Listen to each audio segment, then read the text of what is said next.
Thank you all very much, and thank you for that introduction. I want to start and thank Heritage, because not only have they built over the years this extraordinary resource bank and the network that is part of it, but in addition, when I went to Senator DeMint and Ted Fulmer back in January, or in December rather, and said, I want to put together a package on understanding Trump, and I'd like to do it as a series of speeches. And they agreed to allow me to come over and give a total of 8 speeches at Heritage, and I gave one at the National Defense University on Trump and national security. And without them and their generosity and their willingness to work together on that, we would not have been able to develop understanding Trump as fast as we did. So we do have, the book will be out June 13th. Brief commercial, it's already available online if you want to pre-order. And Audrey Bird, who is with me, is right back there at the table on the way out. And any of you who'd like to talk to her about either sales for your groups or whatever, we're working out things to be able to sign them, for example, to your major donors or anything that would be helpful. So, because we want to maximize people having a chance to come into contact with it. Matthew, congratulations on your recognition. Let me start, and I want to weave back and forth between where we are as a country and Trump, because I think Trump himself is so interesting that I could use all of my time just trying to explain him. But I think that would be a mistake, because we're actually in the middle of a historically unique period, and Trump to some degree is actually a manifestation of the period rather than a cause of it. And I think it's very important to understand that. So, and I'm a very big believer, and I cited and actually read a large part of one of his columns in Dennis Prager's view that we are in many ways in the Second American Civil War. And I think that's actually fairly accurate. And I think it's one of the reasons that people don't yet understand what's going on. One of my sisters is actually a psychiatric nurse by training and spent about 20 years working in the state psychiatric system in Pennsylvania. And she wrote me the other day and she said, I always used to understand that people were mentally ill who were actually mentally ill. She said, it's much harder for me to explain modern Democrats. And I think that there's actually a lot of validity to that. If you watch, and we got into a little bit of this the other day talking about Colbert and his rant the other night on television, these are pathologies. This is not stuff we have seen in normal political behavior, even in periods of very intense disagreement.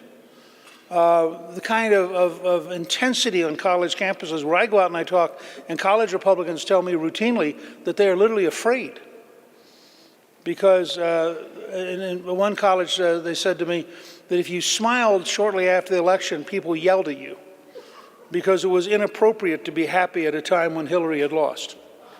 And that was really a deep feeling. In fact, they said they were laughing at one point, and a faculty member who was jogging stopped and started screaming at them. And they really thought he might attack them.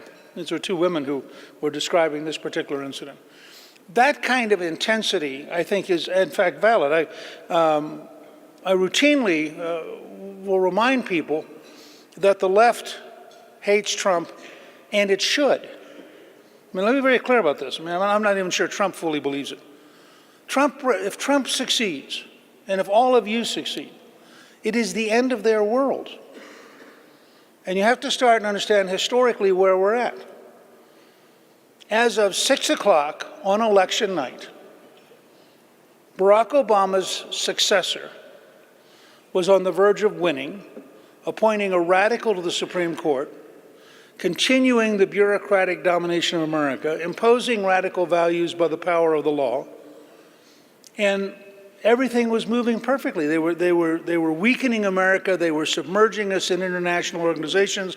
They were surrounding us with international law, and they were presently going to end the threat that America represented to the world.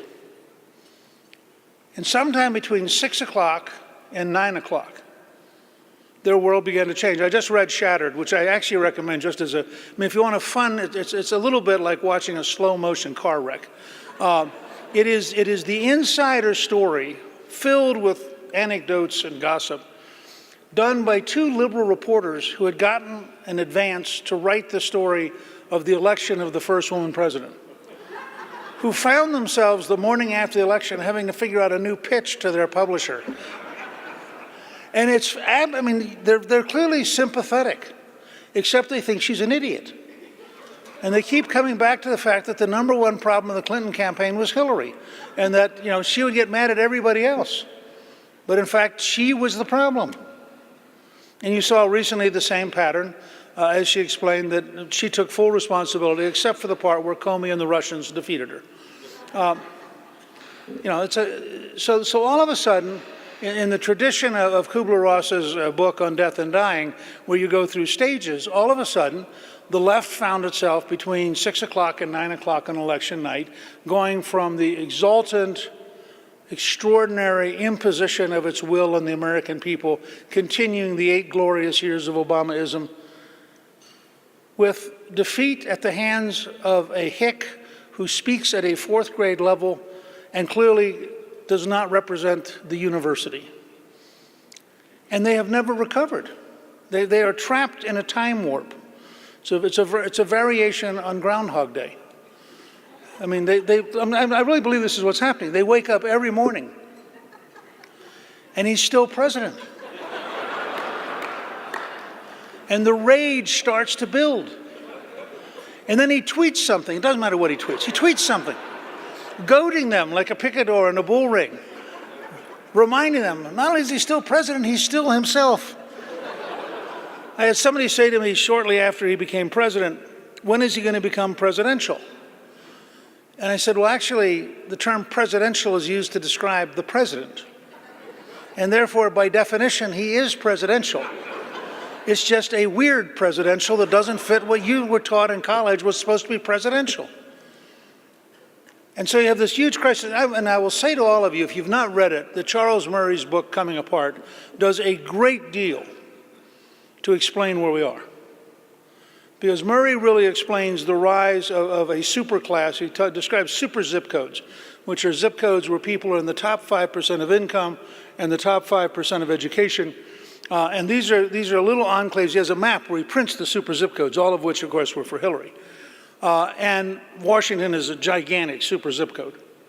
And he points out that these are enclaves of people who went to Harvard, Princeton, or Yale, who then marry somebody who went to Harvard, Princeton, or Yale, and then send their kids to prep school so they can get into Harvard, Princeton, or Yale. It reminds me of the communications director for John Kerry, who went up to him after he had made national television windsurfing. And she said, you know, windsurfing may not be the best way to reach the American people. And Kerry said, everybody I know windsurfs. And she said, yes, that's the problem. And so what you have is this, and I'll give you a good example. Everybody in the elite is still shocked that Trump is effective on television because he's not effective the way they think people should be effective. None of them ever watched The Apprentice. It wasn't on PBS. It didn't follow Downton Abbey. And they didn't even know what it was all about, except he said the term, you're fired, which apparently was the wrong thing to say this week. And he didn't really mean it. He was actually practicing a retake of The Apprentice, and Comey got in the way. It didn't mean it wasn't personal. It was a random moment, you know? And so you had this total mismatch in which, and by the way, this is also why you get the never-Trumpers on the right. I mean, nobody should kid themselves. There are deep packages, both in the conservative community and in the regular Republican Party, who reject Trump as thoroughly as the left. And they should, because he's the end of their world. Trump was a hostile takeover. Now, he didn't dance in and say, could I pretend that I'm Jeb Bush's cousin? You know, he came in and he humiliated Jeb. Well, you can't humiliate Jeb and not have a large part of the establishment mad at you, because he was taking on 2 generations of Bushes simultaneously. And he was doing it in the nastiest possible way, by ridicule. And it's important to watch how Trump operates. This is one of the things that when I was putting this stuff together for understanding Trump, I was really trying to back out, because I had spent a lot of time with him, and a lot of time, Clifton and I first met with him to talk about the presidential campaign in January of 2015 in Des Moines. And we were at a conservative event that Dave Bossie and Steve King had put together, which, to take you back to that time, that was the event in which Scott Walker had his coming out party, gave a great speech, and if you had said that day, which of these two is more likely to be the next president, Walker would have won hands down. He disappeared somewhere during the process and didn't end up running because I think he correctly figured out that the world was changing in ways that probably weren't going to make him successful. But if you watch Trump, one of the things that hit me when I began looking at all this is Trump doesn't actually attack very much. He brands. So if you go back and you watch the debates, which was the first place you began to have a sense, I mean, I had talked to Trump, and Cliff and I belonged to Trump National in Washington, and we've known him, I guess, for 10 or 12 years, vaguely, not social friends. But I first began to pay serious attention when two things happened. In July of 2015, he did an event in Phoenix where he brought the father of somebody who'd been killed by an illegal immigrant up on the stage, and he backed off and allowed that person to talk for 30 minutes. And I thought two things. One is, that's a very compelling way to make your case. And the other is, here's a guy who looks like he's a hot dog, who has the discipline and the comfort to give up the center stage to somebody else and let them dominate. And one of our folks, Vince Haley, who sadly now is a speechwriter in the White House as opposed to working with me, came in the next day and he said, you have to watch this stuff. This guy's got something magic going on that people don't understand. That's the first time I went from this is amusing to what's going on. The second was the first Fox debate when he ended up taking on Megyn Kelly, and everybody agreed. If you go back and look at that night, all of the elite agrees that Trump lost. That it was embarrassing, it was in bad taste. And then you watch about 10 or 11 o'clock at night, all of the online polls out of 16 candidates, he's getting 60 to 70%. And I found myself, Cliff and I were watching that night, and we began watching the data, and I began thinking, okay, so the Luntz group has talked itself into Trump failed because they're in a room being socialized. Exactly, by the way, what happened with Comey, which is somebody reported, I think Ben Domenech reported in the transom that at the Colbert show when they were taping, they announced Comey'd been fired, and the audience applauded before they were instructed that it was bad that he'd been fired. And so you have this cycle going on, and what I began to be struck by is if he's getting 60 to 70% while all of the elites think he's losing, there's an anomaly building that's worth studying. And I operate on a premise that people who get to be president are worth studying because they know something, or they wouldn't have gotten there. And so I began watching how he operated. Part of his technique, and if you watch the early debates, he's relatively quiet because he's watching and he's trying to get a feel for the rhythm. And then he gets his first big clue. Remember, his most dangerous opponent initially was Jeb Bush. Jeb had nationwide family network. He had the support of his father and his brother. He raised $108 million, for which he got one delegate. But he was plausible. You could argue he was the real deal. And Trump looks over, sort of casually, and says, I'm really worried, Jeb.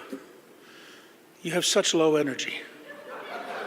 I'm not sure you'll make it through the whole campaign.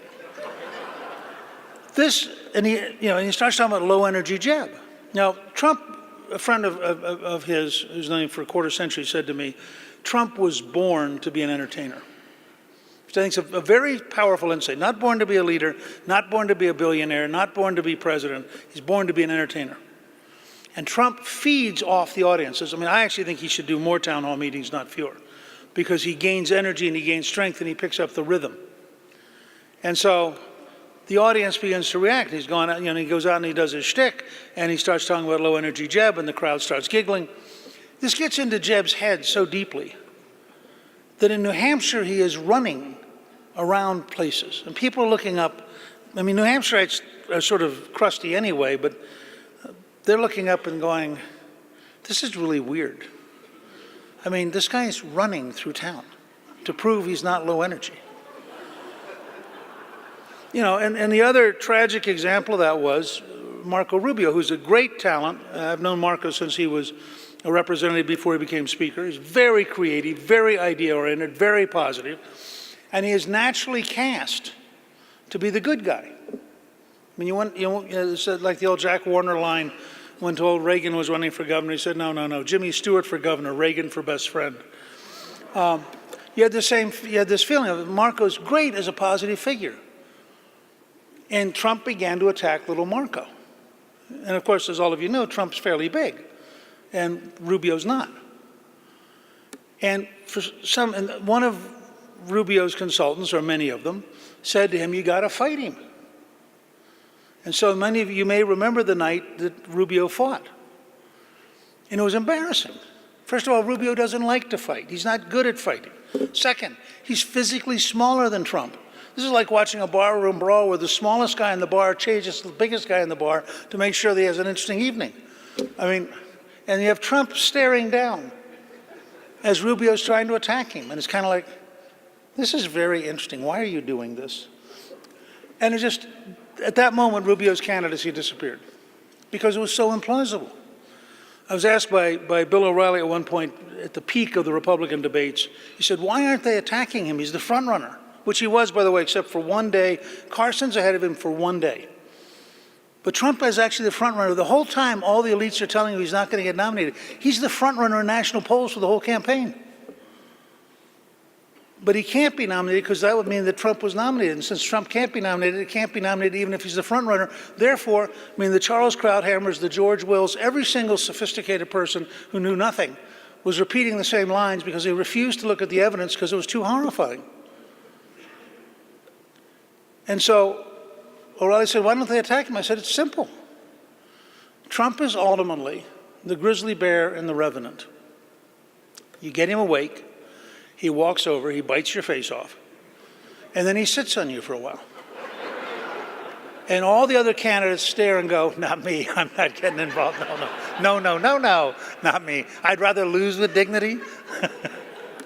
And that was part of the intimidation factor, which is very deliberate in his part. None of this stuff's a game. Remember, and this again, something the media didn't look at. This is a guy who's asked by Oprah in the 80s if he's going to run for president. He gets the cover of Time magazine in February of '89. He twice seriously considers running before 2016. You know, he imprints his name everywhere on the planet. And people go, gee, I wonder what he might do someday. Well, it wasn't inevitable he was going to run. It wasn't inevitable he was going to win. But I'll tell you this, I believe, having studied most of American history pretty carefully, I think he's one of the 3 or 4 smartest people ever to be president.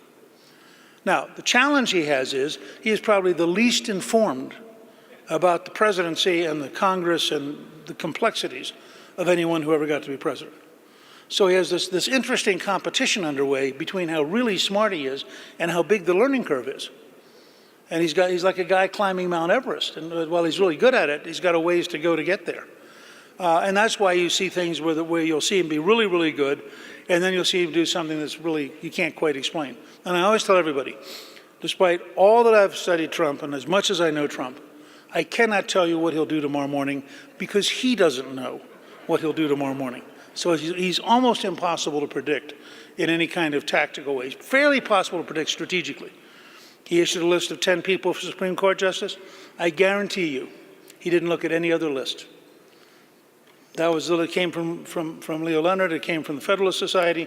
He campaigned on it, he said he would do it. And I saw him during the transition, and it was very clear that that was strategically where he was going. He's going to stay focused on jobs for a very practical reason. If he doesn't stay focused on jobs, he's going to get beat. Reagan creates 19 million jobs in 8 years. And Trump has got to find a way to match that. If he does, he'll get reelected and probably set the stage for us to have a shot at a real long-term supremacy as a party. So a couple of quick thoughts, and then I'm going to toss it up and let you take it where you want to. But I did want to sort of give you an overview. It's better to think of Trump as Thatcher and not Reagan. So when you're trying to understand where we are and where we're going, Reagan, who was an extraordinary leader, was very careful of the fights he picked. And while he wanted to defeat communism in the Soviet Union, he didn't particularly want to pick a fight with communism at Berkeley or Stanford. And so Reagan never caused a core eruption of the left on the intensity that Trump does, because it wasn't what he's doing. Thatcher, on the other hand, both took on socialism as a moral cause and took on the union power structure. And so she was a much more controversial, much more divisive figure. And Trump inevitably, if he's going to live out being Trump, he is going to be a stunningly divisive figure. He will never get great polling numbers. He could easily win, but he'll win because in the end it'll be a binary choice, which is what you're seeing in Great Britain right now. By 1987, Thatcher had so defined the left that they were routinely called the loony left, and they had reacted to Thatcher with such passion that they were the loony left. And so she won a decisive third election because the alternative was not thinkable. Well, if you watch the way the Democrats are currently beginning to organize themselves into a genuinely hateful, negative, vicious, people rooting for failure, I think it's very possible that by 2020, even by 2018, if we work at it, they'll be unacceptable. And people will just say no.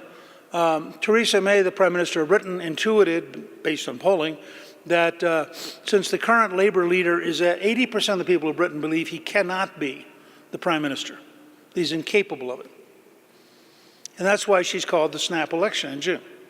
They just had local elections. Normally, the party in power loses seats in a local election. They gained 400 local offices because Labour's disintegrating. It's becoming unacceptable.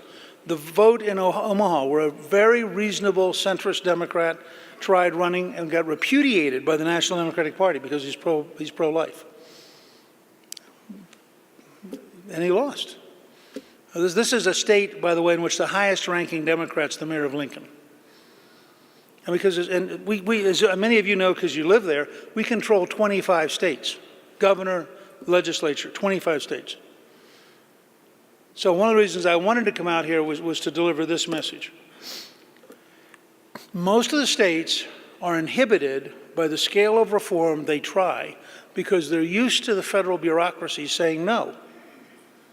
You need to go back home and carry the following message. You have an administration and a Congress which is prepared to say yes. The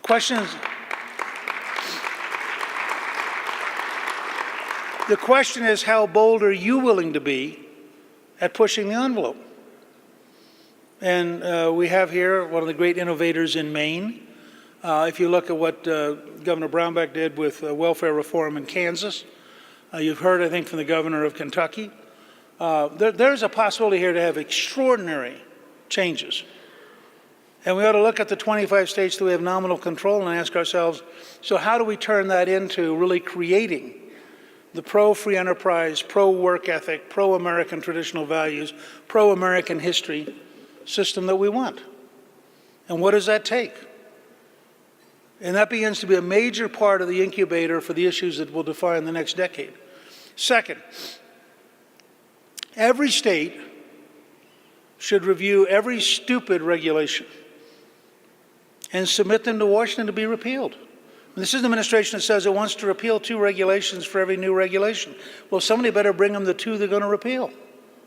So here's an excuse. Every business group I talk to, I say, how many of you have stupid regulations? They all raise their hand and say, fine, give me the list. Which, of course, that never occurred to them. But you have an administration that wants the list. I mean, they want to repeal this stuff. So somebody's got to help them find it. Third, what is it that the government's doing that's stupid? One of the easiest ways to think of Trump and why he is so fast at moving is that Trumpism, and you all will be a big factor in whether or not we go from Trump to Trumpism. I mean, Trumpism only exists if there are a lot of different activists around the country trying to understand him and trying to implement it. We're actually working on a training program for federal appointees for that reason. Because Reagan had 16 years from his speech for Goldwater in '64, 2 terms as governor, 3 races for the presidency. By the time he wins, he's had 16 years. And the Heritage Foundation had organized 250-some people to organize ideas for the future. So Reagan enters office with a network and an agenda, et cetera. I had 16 years from the time I got elected to the time we got to be a majority, and I was standing on Reagan's shoulders. Trump's had 15 months. So there is no Trumpism yet. There is no Trump system yet. There is no Trump network yet. It's beginning. It's growing. And because we live in the age of the internet, it'll grow much faster. So I want you to think about that notion, that you have the opportunity to help bring it alive, define it. If you find Understanding Trump helpful when it comes out, and we're doing two interesting things. We're both bringing the book out. We also have an audio book which Eric Trump reads the introduction to, and then I read the whole book. And then at the end of it, we have 4 of Trump's major speeches that we've got the tape of his speeches, so that it's a pretty interesting introduction to what Trump is all about. But you have the opportunity to translate all this, and I suspect, working with Heritage, that we will probably offer a course on principles of Trumpism starting in September, which will be an outgrowth of the work we're doing for the federal executive branch. So a couple quick things on Trumpism. One, think of it as a table that has 4 sides. One, and it's different than anything you saw in your lifetime. One side is anti-stupid. I'm going to come back to that in a minute. It's a very important concept that we undervalue. It's just anti-stupid. One side is anti-left. He is not a traditional conservative, although he may become the most effective implementer of conservatism in our lifetime because he is such a deep opponent of the left. A third side is anti-politically correct. And the fourth side is a deep, passionate belief in America and in representing America. So if you take these 4 boundaries, he can be anywhere on the table at any time of the day, and he's comfortable because he's trying to move the whole thing forward as an entrepreneur, not a planner. This is not a guy who runs a big corporation. He's not. In fact, I told Tillerson, this is not ExxonMobil. I suggested to Rex, think of the smartest wildcatter you ever worked with, and you'll understand Donald Trump. Because and you can't teach him, because he learns very fast. But if you walk in thinking you're going to teach him, he closes you down immediately, because who are you to teach him? He's a billionaire, you're not. He's president, you're not. What are you doing? On the other hand, if you walk in and say, wow, we have this interesting problem, he'll engage the problem, learn an immense amount, and then he'll teach you. But it's a very different pattern. So when you go home, let me describe anti-stupid for a second, and I beg you to Google this afternoon. This is my one real homework assignment. There is a very short article you can get on the internet by Nassim Taleb, who wrote The Black Swan. It is called Intellectual Yet Idiot. When I read it, a lifetime of frustration fell away. I really mean this. I mean, it explained things to me I had never understood before. And I'll tell you my personal experience of it and how I used to describe it after I tell you about this. Here is Taleb's argument. He said, at least 40% of the governing system in the world today is run by people who are really good at taking exams and at writing essays. And so they get into really good schools who measure you by taking exams and writing essays.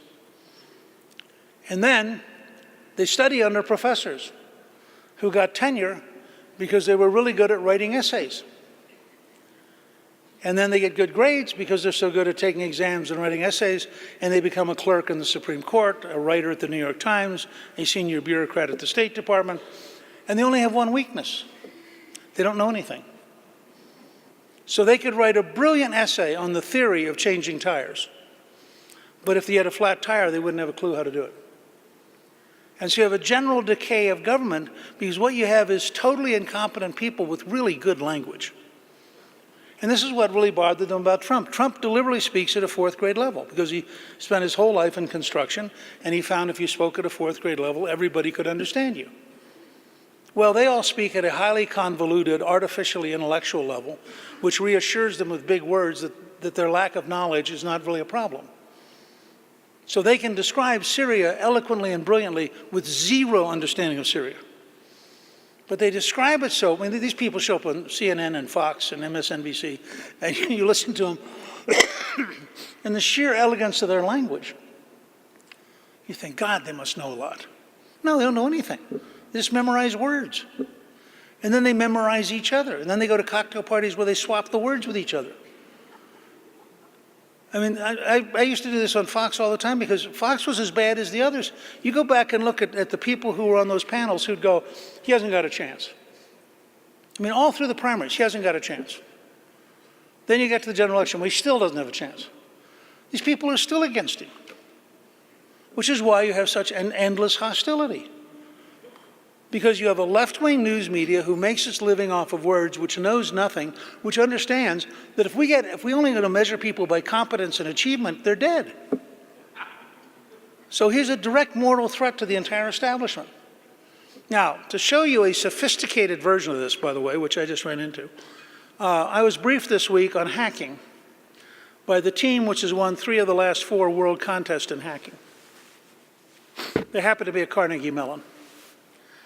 And the leader of this project said to me, here's the problem you got. He said, there are 20,000 plus people who show up at the annual convention in Las Vegas from all over the world. And the best of the best end up in the top 20 teams. And the top 20 teams go into a playoff. And somebody ends up winning. He said, the only year we lost, the Koreans beat us, we had 20 people engaged, they had 100. And it was amazing to watch. Now here's his point.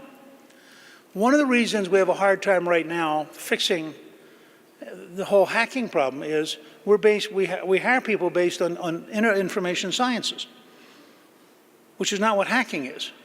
Hacking is the exploitation of information science by very creative minds who figure out how to break it apart. So we keep hiring more and more people to build a bigger wall, and the people over here will get through the wall in seconds, literally seconds.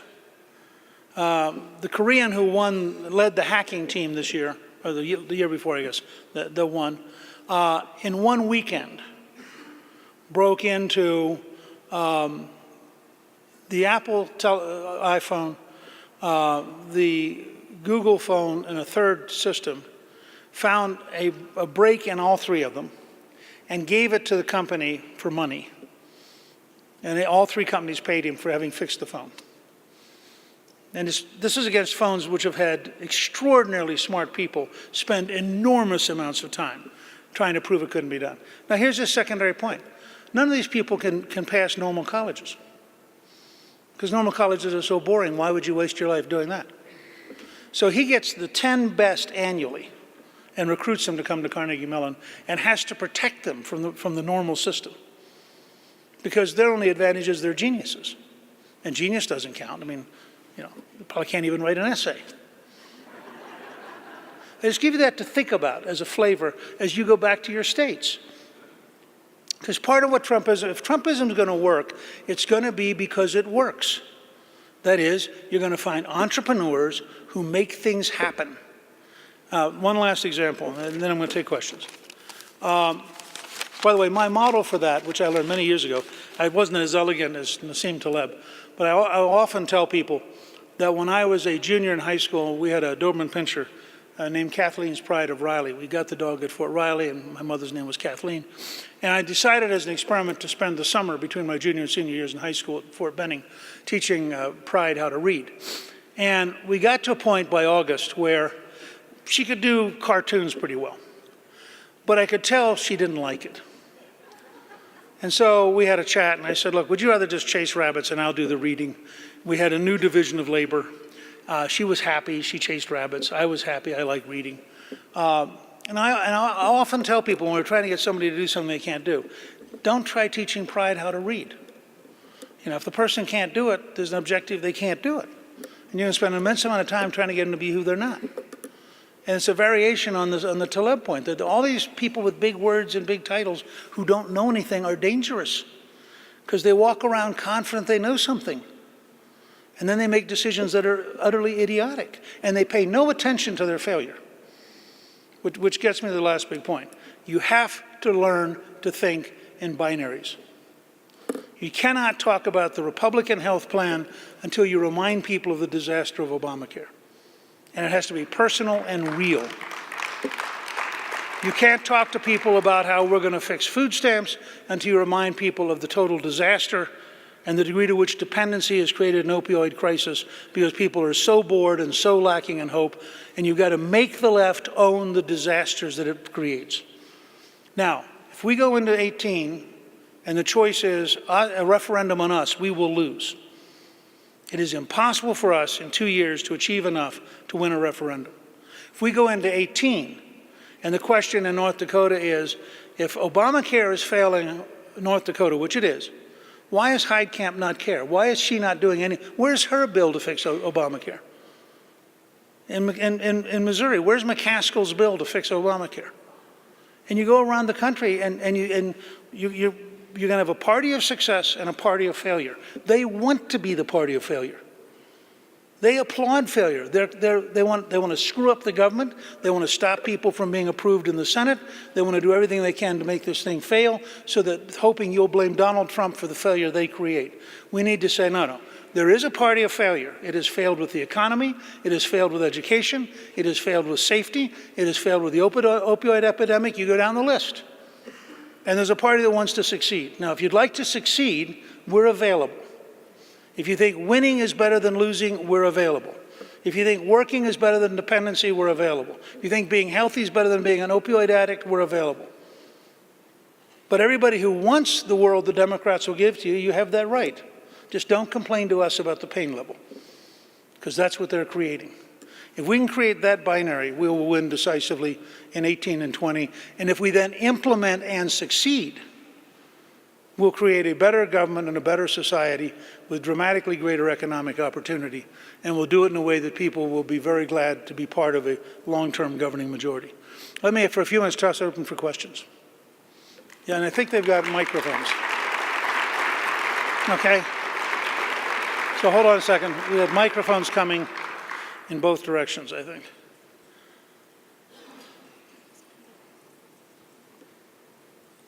Mr. Speaker, your speech was phenomenal, and everybody in this room has to follow what you just said. My question to you is, you're right on point on Obamacare. How do we, or how does the country, get that message out that Obamacare has failed, and what we're trying to do is do the right thing for the American people and for the companies in this country? How do we, or how does... It's easy to get it out. You get it out through social media and repetition. I mean, what's the objective fact? The objective fact, they talk about preconditions. You get a $7,000 deductible. For the average person, you have no insurance. I mean, I think we have to be prepared to win the arguments. Well, the left doesn't want to think about it. Look, the left is an emotional organization of fantasies built around a passionate need to live in a world that doesn't exist. All right? And therefore, everything they do is symbolic. There can be no facts in their world because the facts disrupt the symbology. Okay. Yes. Thank you for coming. My name is Jeremiah Lorig. I'm with Generation Joshua, and I teach high schoolers civics. What's one book that you would recommend that I encourage them to read? You teach for high school students? Yes, sir. It's the same book I encourage everybody to read. It's Peter Drucker's The Effective Executive. 168 pages, buy it in paperback, tell them to underline it, and then reread it once a year till they get it. I read it in 1969, I read it 5 or 6 times after. It is the most effective book I've ever seen on how to be effective. And from that, they can then go read other things. Okay. Okay, yes, sir. Cameron Smith with the R Street Institute. I'm assuming most folks here, given the choice of the binary between being healthy and opiate addiction, will choose healthy. It's become a tough issue for conservatives who seem to be divided into the reform model in some of the states and more law enforcement in some areas. What do you have to say about that? Well, I think it depends on what you're talking about. I mean, I've helped organize and lead Right on Crime, and you look at the prison reforms in Texas, Alabama, Mississippi, Georgia. Fact is, they work. I mean, and I draw a sharp distinction between where I think we probably made a mistake on the penalty level we had in the 90s for crack, because we made it much higher than for cocaine, and that did turn out to be, I think, discriminatory, and I think we underestimated the impact that would have in the black community, which has been horrendous. But I think you have to think about a total package. So I want us, if we're going to be for prison reform, I also want us to have effective techniques for teaching people. I want to make sure that we're making the transition from prison into a job, because otherwise you're just going to have them come right back within a year. I also think that it's important to look at how you help people with addiction. I actually co-chair a project with Patrick Kennedy on opioid recovery, and the statistical evidence is overwhelming that a medication-assisted recovery is dramatically more likely to work because opioids are very different than alcohol. They have a very different effect on your brain.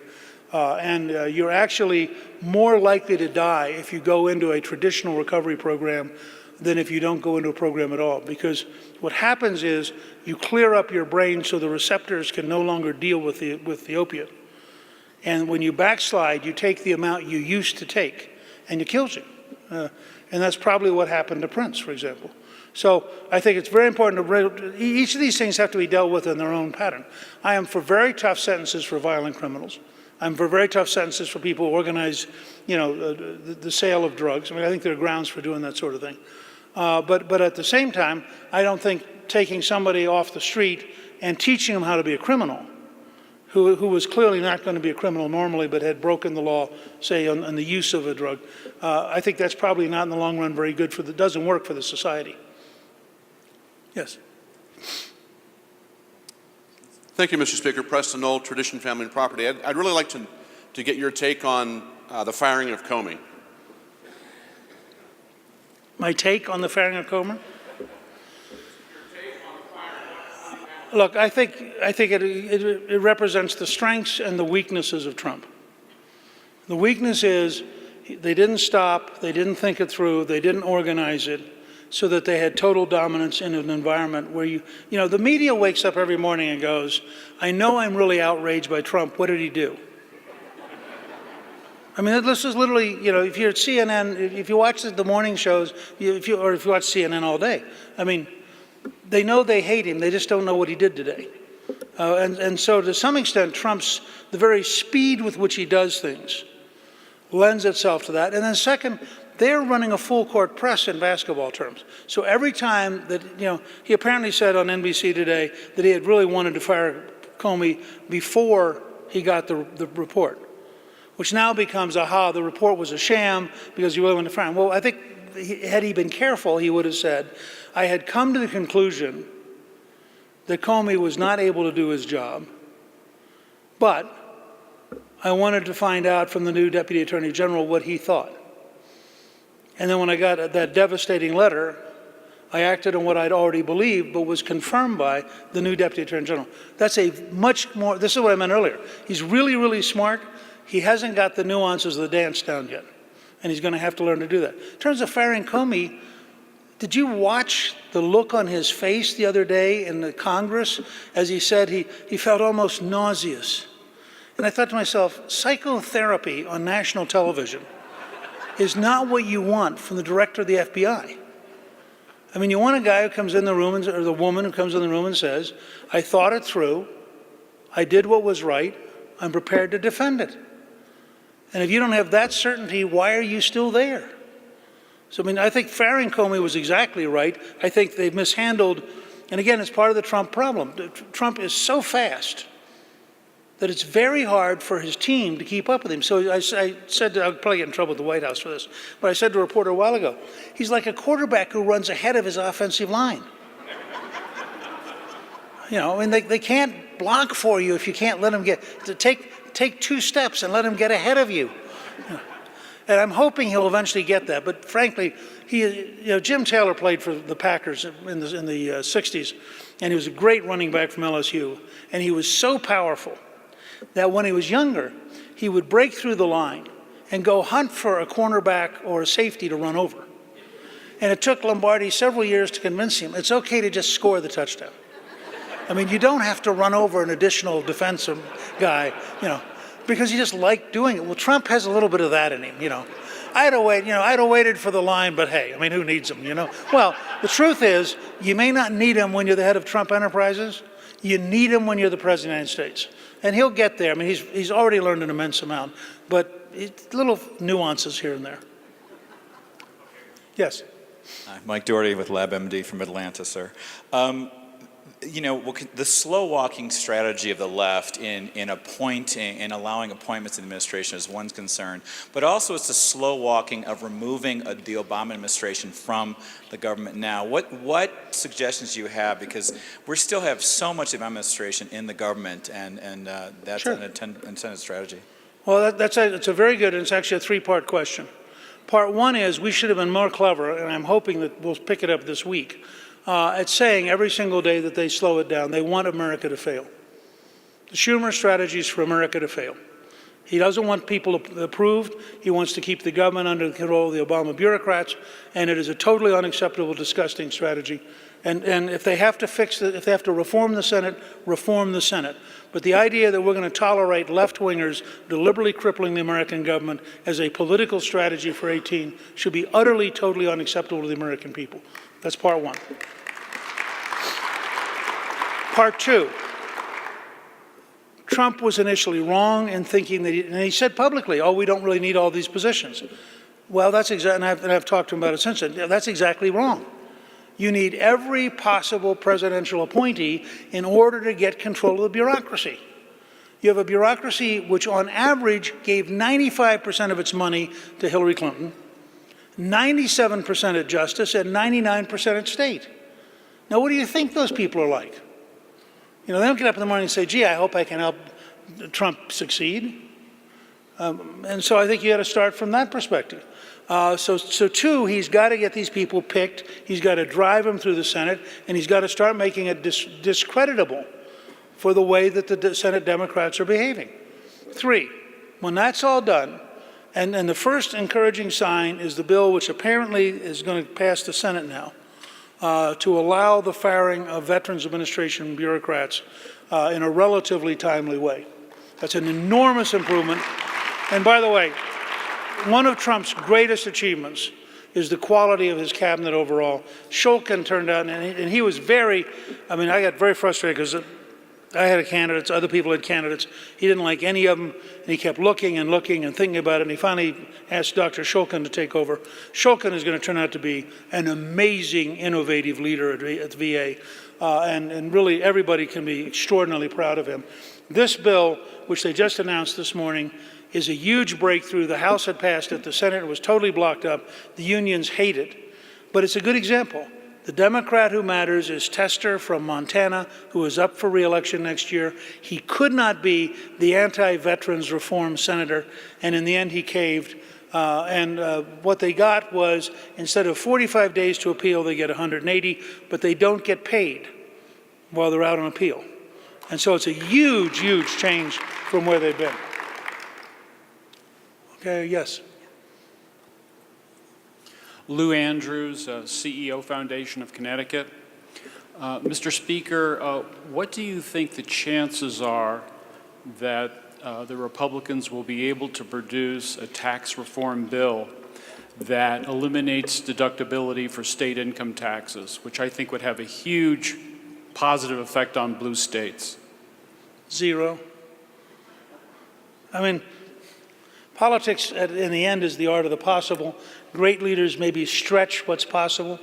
The idea that you could get through the Congress, I mean, just add up in the House the states that have large income and tax deductibility, and just look at the number of votes on it. Add up in the Senate. A little more possible in the Senate, but they will die. I mean, if you talk to New Yorkers, I mean, if they ended up losing this, the personal, and see, I think you have to distinguish. This is one of the problems of being a movement. Everybody in a movement talks about macro events and macro policies. Voters live micro policies. So voters say, you know, I have a pre-existing condition. What happens to me? Or my wife does, or my child does. Voters say, what's going to happen to my taxes? And you can't get a big enough tax cut to offset what happens in New York if you eliminate it. So New York, and Schumer is the Democratic leader. I mean, the New Yorkers will die before they'll let this happen. And that includes every New York congressman, is my guess. I haven't done a whip count, but my guess is they could not survive if they voted for it. So every Republican congressman in New York is just trapped. I don't know how many states have high income tax, but you can start from there and add them up. I happen to think it's the right policy. I just think it's virtually impossible to get through. Heather? Thanks. Heather Higgins.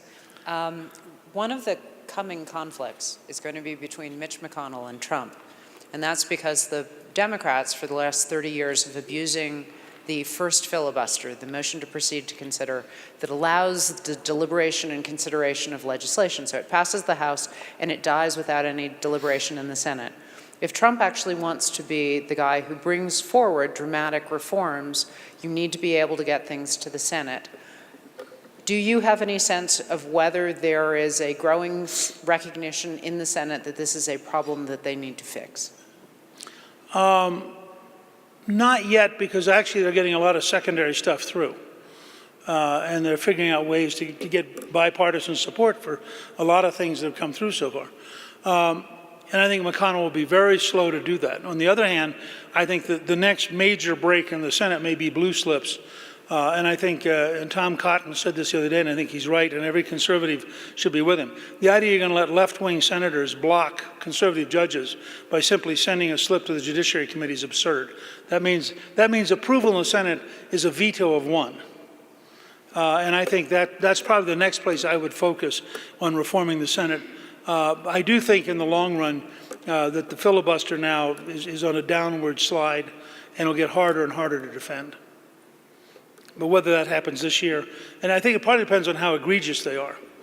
The other thing to remember is if we get better at setting up this binary fight and taking it to the country, the pressure on re-electable Democrats gets, I mean, Tester breaking on the Veterans Administration reform is a very interesting example. And I think if they designed it right, they could probably get 6 or 8 Democrats to vote with them on health reform. Because they can't, rural America is getting killed by Obamacare.